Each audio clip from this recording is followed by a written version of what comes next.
Good morning, everybody. So it's a pleasure to be with you. And in introduction, I would like to present briefly the transdisciplinary mission of our grad school, the Shishukan, this is our nickname.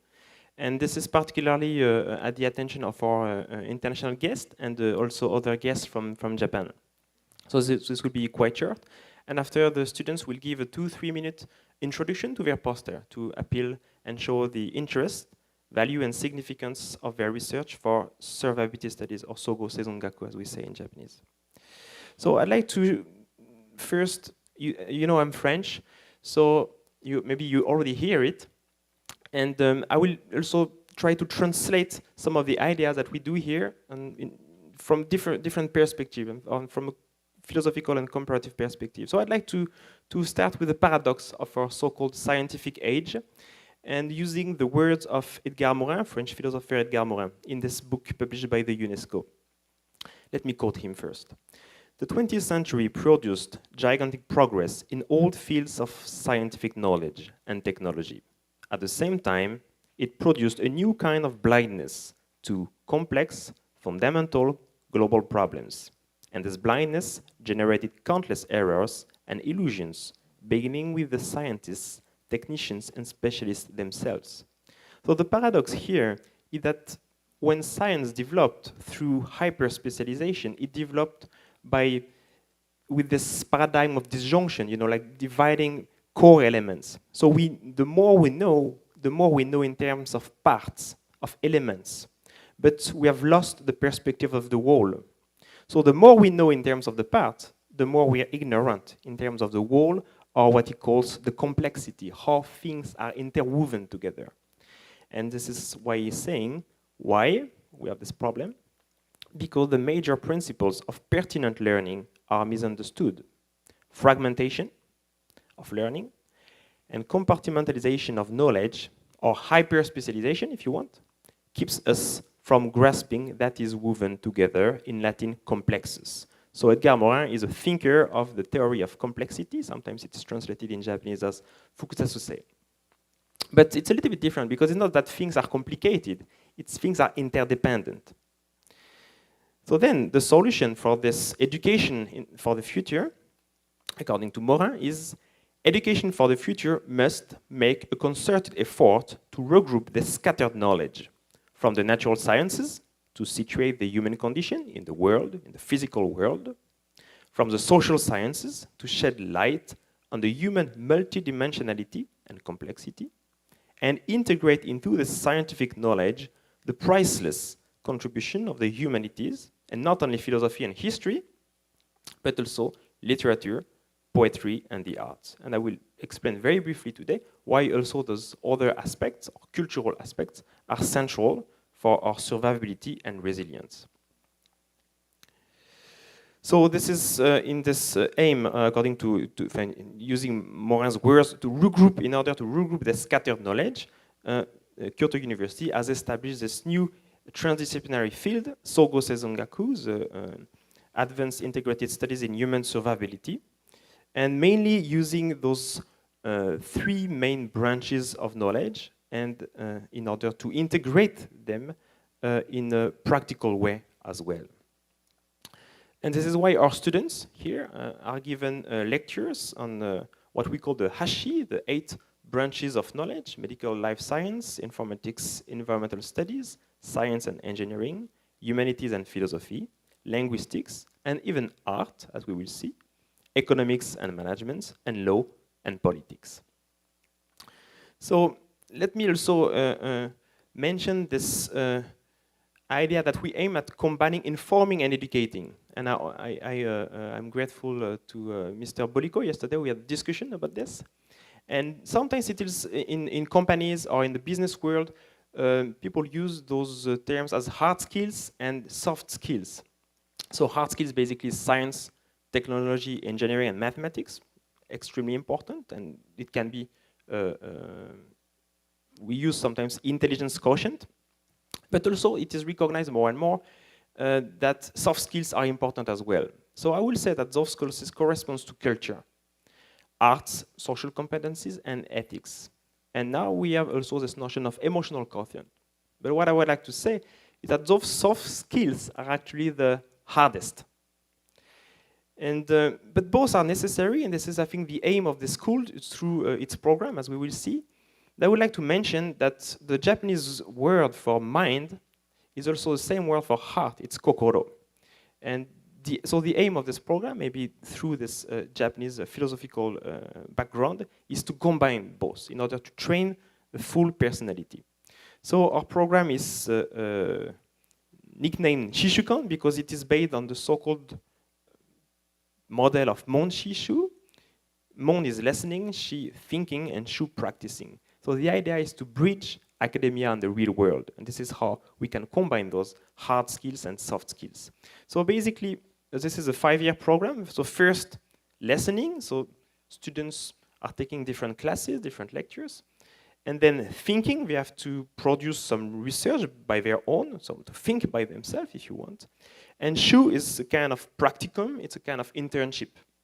So basically, now some of our students are preparing internship in UNESCO or in UNEP, in UN, etc. So this is a basic philosophy.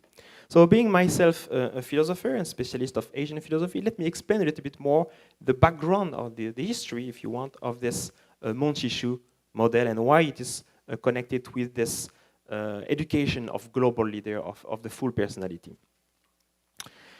So Monshishu is actually the name of the 3 wisdoms. Mon-e, the wisdom born from listening and study. Shi-e, the wisdom born from personal reflection. And Shu-e, the wisdom born from practice and experience. So actually, the origin of this model is very old. We have to go back to probably to India. And but the basic idea is that at the first level, we need first to be open, right? Open to new ideas, open to new knowledge.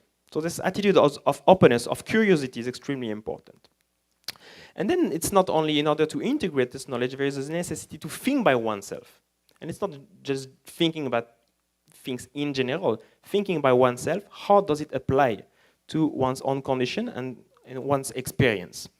So, and then the final wisdom, and this is a progression toward wisdom, is this embodiment of this knowledge. So bridging knowledge and experience, bridging knowing and being.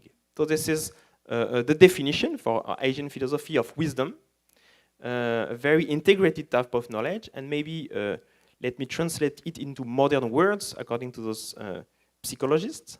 Wisdom is the integration of the affective, cognitive, and cognitive aspects of human abilities in response to life's tasks and problems. So this is, if you want, the background. So the origins are very ancient.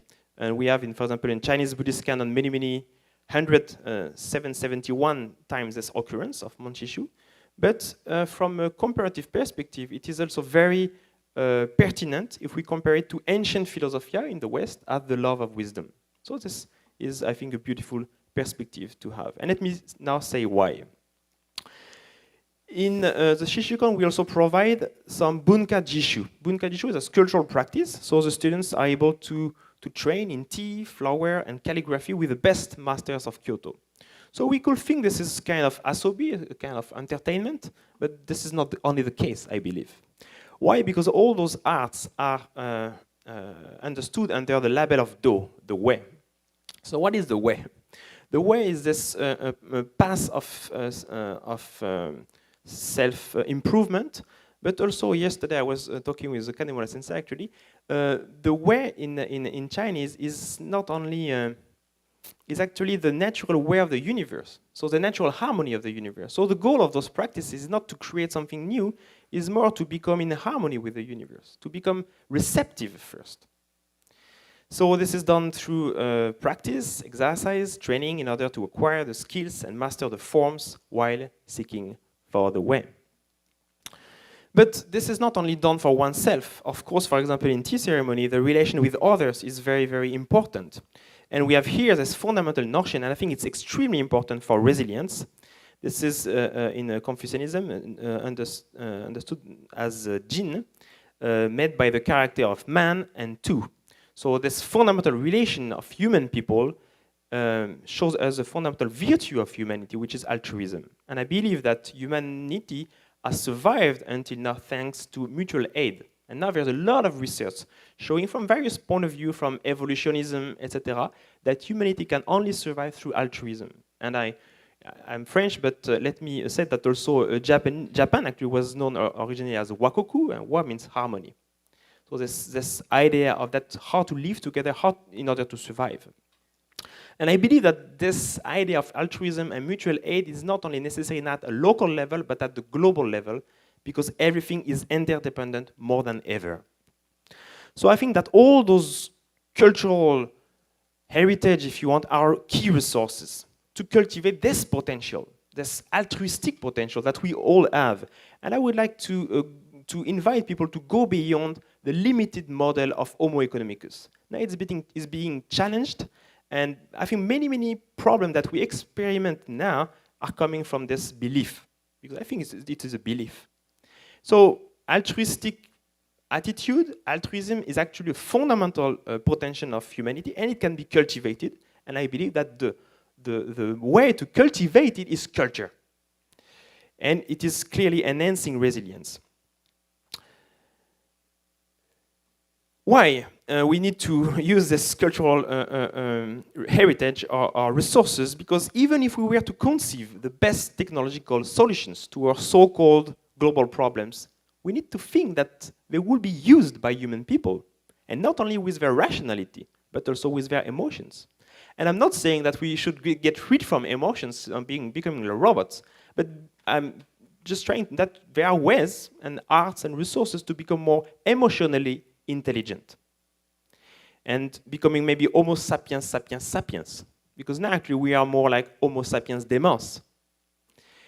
It's even more true for man-made problems and for purely destructive technologies such as nuclear weaponry. And in case of a disaster, self-management is a key competency for survivability and resilience.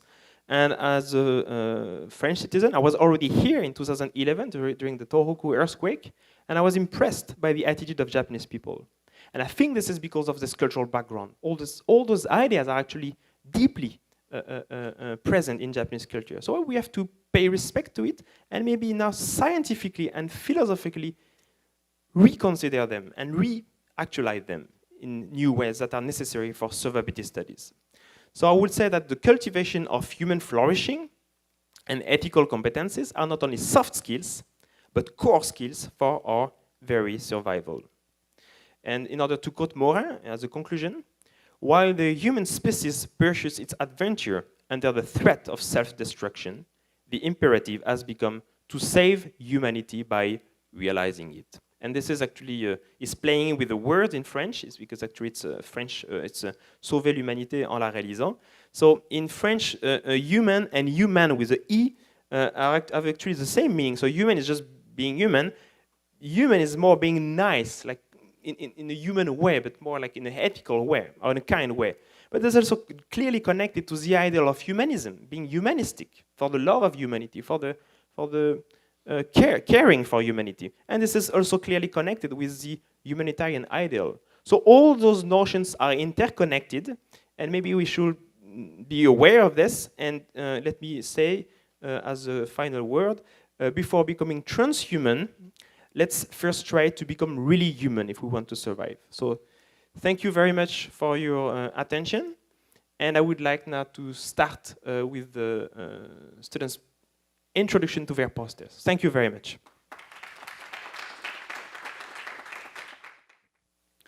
Okay, good morning, everyone. My name is Go Okui. I'm a third-year student of GSAIS. And I specialize in philosophy, and my research concerns the practice of public philosophy, and with this focus on Hannah Arendt's notion of sensus communis. Arendt is considered as one of the most prominent and influential political thinkers of the 20th century, and known chiefly for her contributions of the theories of totalitarianism, the theory on banality of evil, as well as her magnum opus on the human condition.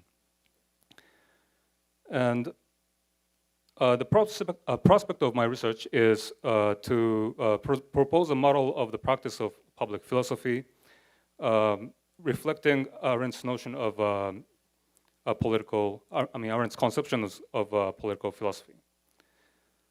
But what is public philosophy, and what does its practice entail? Public philosophy, since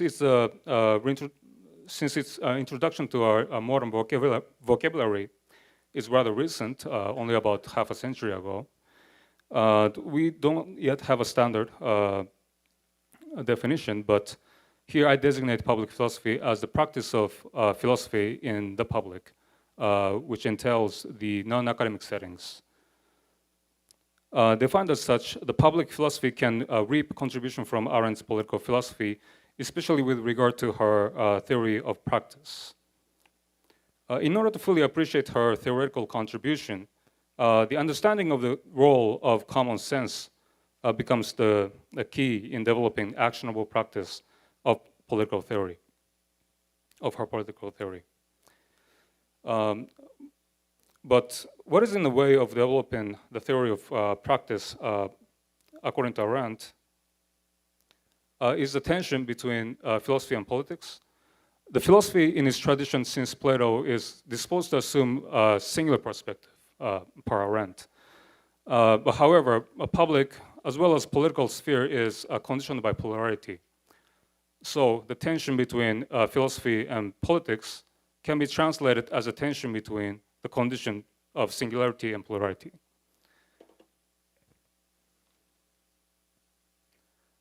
Okay, so understanding the faculty of sensus communis enables one to mediate the tension between the philosophy and politics, as far as my research is concerned. So reflecting on such theoretical groundworks, I am planning to develop actionable model of the practice of public philosophy. And I think Isobe-sensei raised the point of about public awareness at the end of yesterday's session. But I think we can all agree that public awareness is an essential component in addressing any of the existential problems. And I would like to demonstrate with my poster how my research on public philosophy can make contributions in this regard, theoretically as well as in practice. So thank you very much. Good morning, everyone. My name is Univ. I'm from GSAIS Grade 2, and my study is intercultural communication through art and entertainment. And according to my study, that you know that the world, because the communication problem and the transportation problem, we have a very different culture all around the world, and that creates very different cultural value.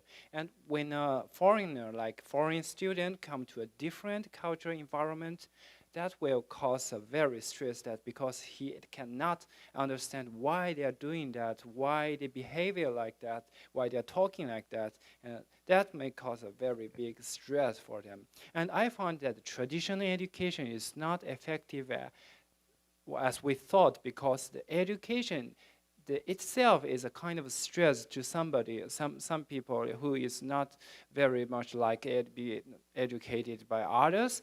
And so what's a very effective way to make the communication, I think, is through subconsciousness. That's why I prefer to use art and entertainment to realize that. And in my laboratory, we try to use very high technology thing to realize a very interesting artwork that usually people can never see through some high technology. The first work is the Sound of Ikebana. We put some paint on a speaker and then use the computer control the sound, and the sound vibration cause the material jump up. And we use high-speed camera, which is 2,000 frames per second to shoot that. And then the final work is like this. Is a very interesting shape, and is And because the shape is very similar with traditional Japanese flower arrangement, so we give it the name, sound of ikebana to it. And that is exhibited in all around the world and get very high evaluated by the audiences. And the second word is genesis. We put dry ice in liquid gel, and the gas generated from the dry ice can create glass-like bubble. And when we exhibit this into in a temple, the monk said that is very close to the thought, the philosophy of Zen in Buddhism, and that is very get applauded by monks and the audiences. And not only the art has a very far away to somebody, but actually art and movie and animation is very easy to access in our life. So it's a very high effective, like if we produce a movie that thousands of millions of people will watch it, so that's a very effective way to realize cultural communication. So I think this kind of through subconsciousness to communication can get a very high effective way to realize that our goal. Yes, thank you.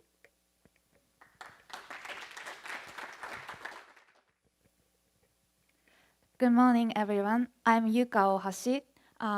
This is the title of my poster is Impact of Mother's Working Situation on Girls' Education in Nepal.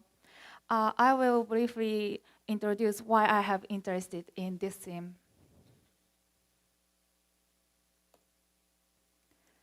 I have been interested in the way to make international aid projects more effective.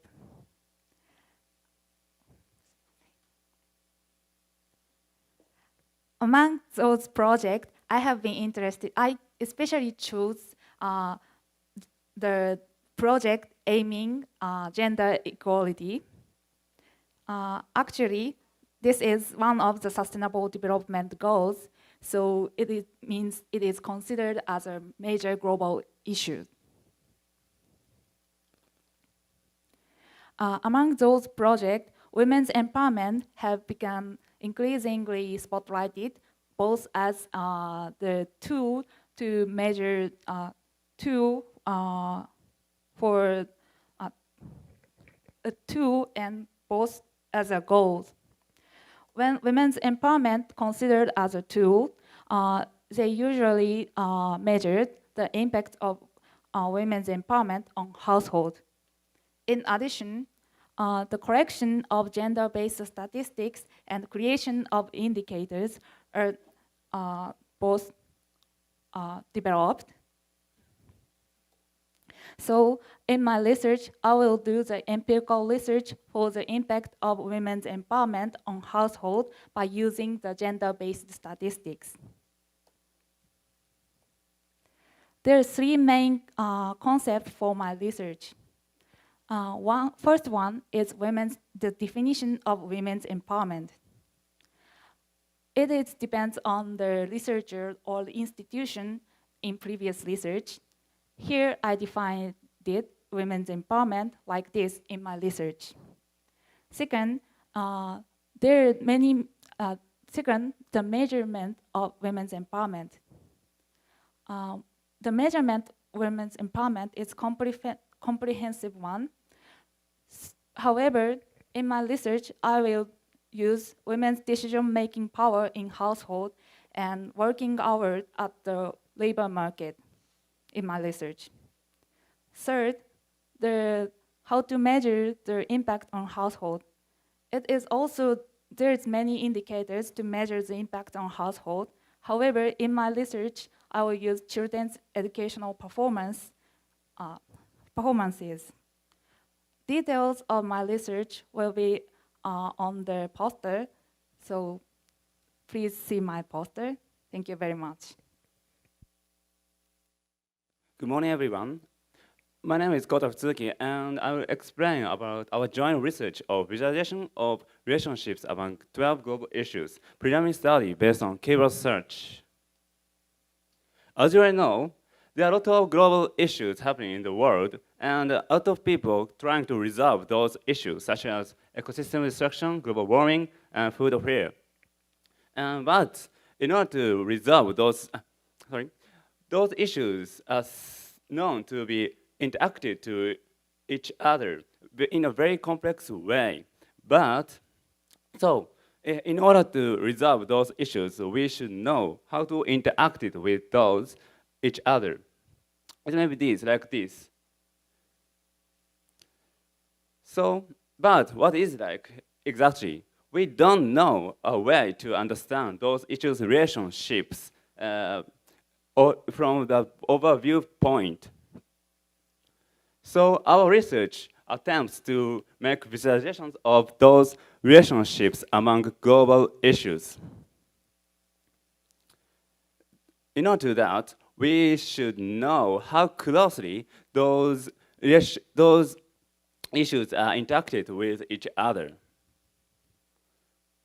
We assume that two issues will be more likely to appear in the same article if they have relationships. It means we decided to focus not the research substantive material, but research article itself. Let's move to the methodology part. We use the SINI research article searching engine, and we counted the research article in Japanese in which global issues are appearing. And we calculated the jacket distance of those issues, which will explain the similarity over here, the frequencies of two issues appearing in the same article. And we put on those jacket distance scale and a two-dimensional graph with a way of multidimensional scaling. This is our result one.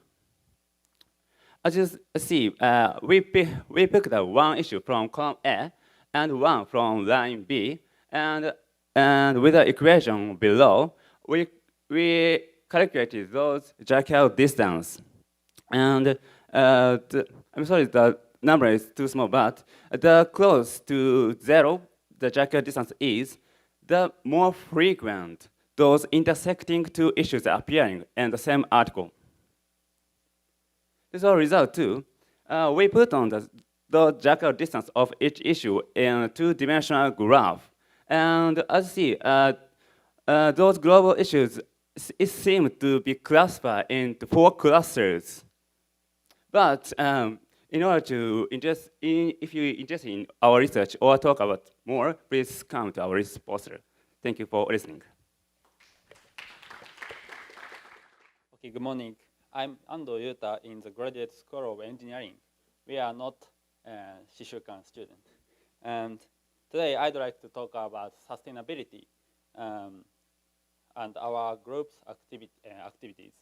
Our group's École de Kyodai, its name, is not a laboratory, but a project led by volunteer students and professors. From now, I will introduce our idea on sustainability and our activities.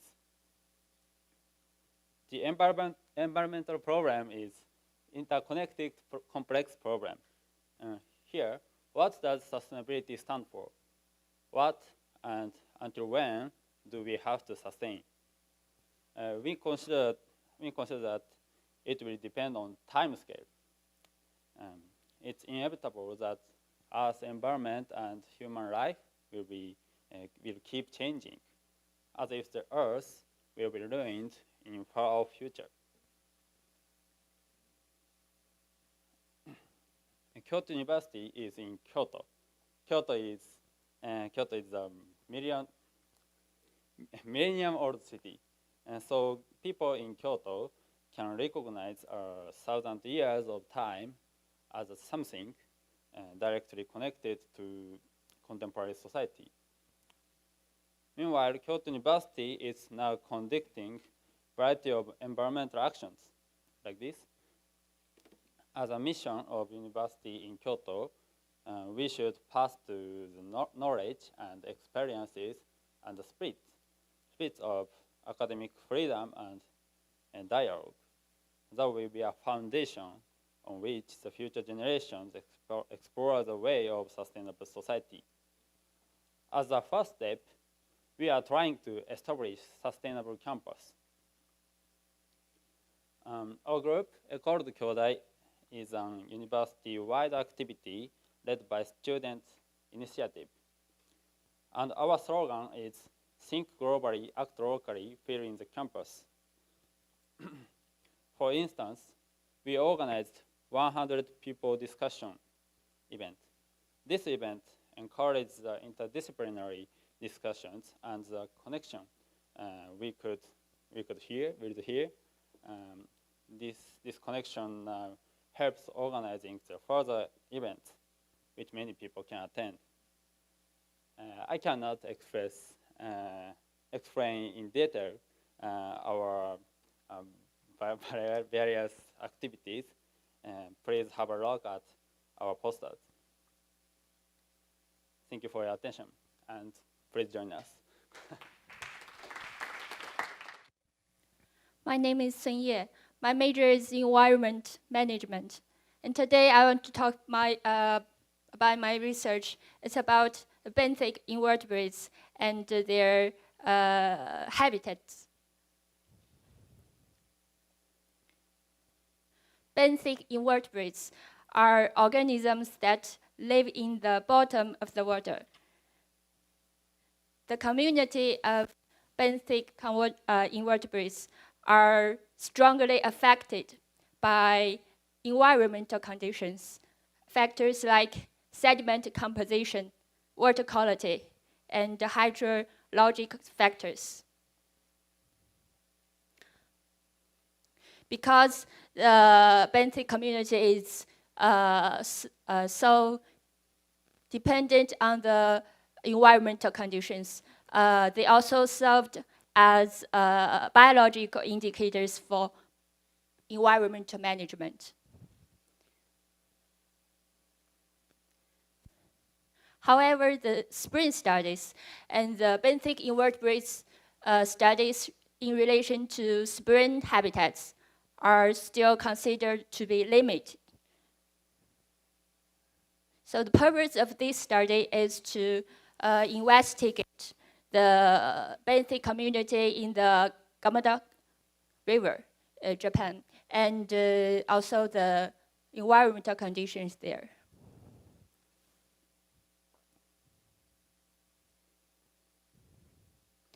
The data collected from the field research showed the differences and variation of benthic community in relation to the environmental characteristics. If you want to know more about the details and findings, please come to the poster session. Thank you. Okay, good morning, ladies and gentlemen. My name is Shutaro Takeda from Graduate School of Energy Science, and this is a collaboration research between GSAIS and Harvard University School of Public Health. So nuclear fusion, it is an opposite reaction of normal nuclear fission that is today, and it is one of the promising future energy sources. It powers the sun, and how it works is that two hydrogen isotopes fuse together to create a helium atom and a huge energy. This reaction is safe. We envision it to be safe, no chance of critical accident, and it is sustainable because these hydrogen isotopes can be obtained from seawater. And it is zero emission because it only emits helium. So it is estimated that it can fulfill the entire energy demand of human population for the next 14 million years. But the authors realized that it can be used for more than just electricity generation. So here comes biomass, the main character of our story, which can be wood chips or organic waste.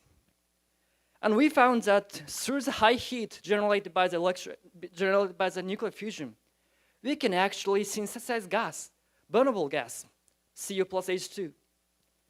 And we can convert the synthetic gas into liquid fuels, like diesel or methanol. So through these reactions, we found that the energy output from the thermal energy to chemical energy can be multiplied by the factor of 2.7. So we have designed a nuclear fusion gasification plant, which is an entirely new plant based on that idea, and calculated some of the details. And we have found that this plant design is technically, engineeringly feasible. So this is a new idea that can be achieved, that can be start construction today. So what we are aiming with this nuclear fusion gasification plant is a planet like this. So there's a gasification plant, and the feedstock of the gasification plant, as we discussed, can be just wood from the forest or food waste from the cities. And the fuel of nuclear fusion comes from the seawater. And we can generate some synthetic gas or liquid fuel sustainably.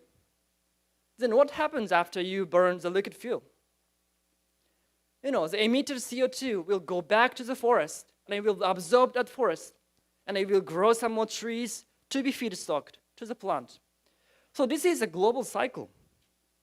And we have calculated life cycle of the plant, and the results turned out that life cycle of greenhouse gas emissions of this plant can reduce the CO2 emission by as much as 85.9%. So any more detailed data will be shown on my poster. So if you're interested, please visit my poster this afternoon. Thank you very much. So, good morning, everyone. My name is Daikichi Seki, first grade of the GSAIS, and my major is solar physics. My poster name is that, contributing to the space weather research from ground-based stations, chain projects. In my talk, all I want you to remember is only two things. The first is what is the space weather, and the second, what is a chain project. So please remember these two things. First, I want to talk about space weather. As Professor Isobe talked yesterday, space weather is a plasma disturbance in the interplanetary space, mainly because of the sun. As you can see in the left movie, the sun is ejecting a lot amount of plasmas, and the plasmas, if the plasmas hit on Earth, many kinds of social influence can occur. For example, huge blackout, satellite failure, and the communication failure, and so on. So in these days, all over the world, to predict the space weather, it's called space weather prediction, is widely researched all over the world. And in Kyoto University, we also conduct space weather prediction research, and one of the projects, it's called chain projects. So the next, my very important topic about chain projects. So chain means a continuous H-alpha imaging network. Continuous means 24 hours every day. H-alpha imaging means taking a photo of the sun in a certain wavelength. That wavelength is very good to monitor the solar activity, something like that. And network means a worldwide ground-based observational network for coordinated solar observation. So chain means a worldwide ground-based 24 hours observational network for getting a photo of the sun. It's very good to monitor the solar activity. And I strongly emphasize these 3 points. These 3 points is very important for chain projects. First, 24-hour observation continuously. Of course, ground-based telescopes can only observe the sun in the daytime. But if we build such a system, a worldwide system, as you can see in this figure, we can conduct 24 hours continuous observation, even by the ground-based telescope. And the second one is good aspects for the ground-based telescopes.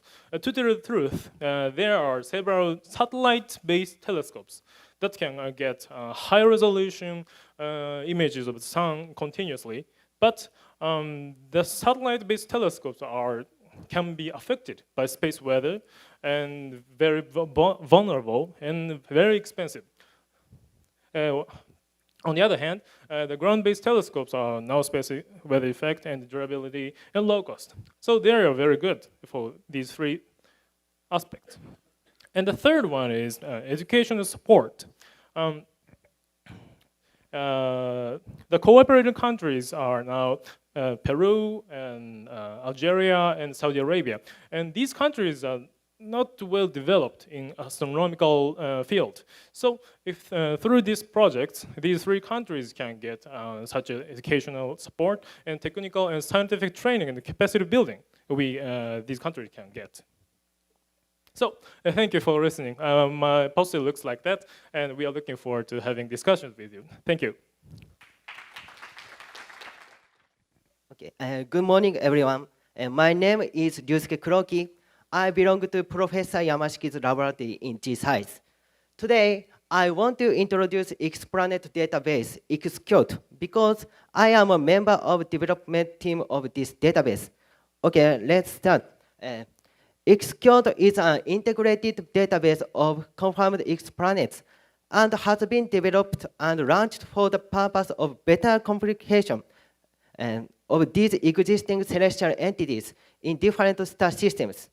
You can check information about XPlanet by not only Kyoto homepage, but also Kyoto desktop application for Mac OS. Today, I'll introduce desktop application mainly. This is the top page of application. There are many systems to understand XPlanet.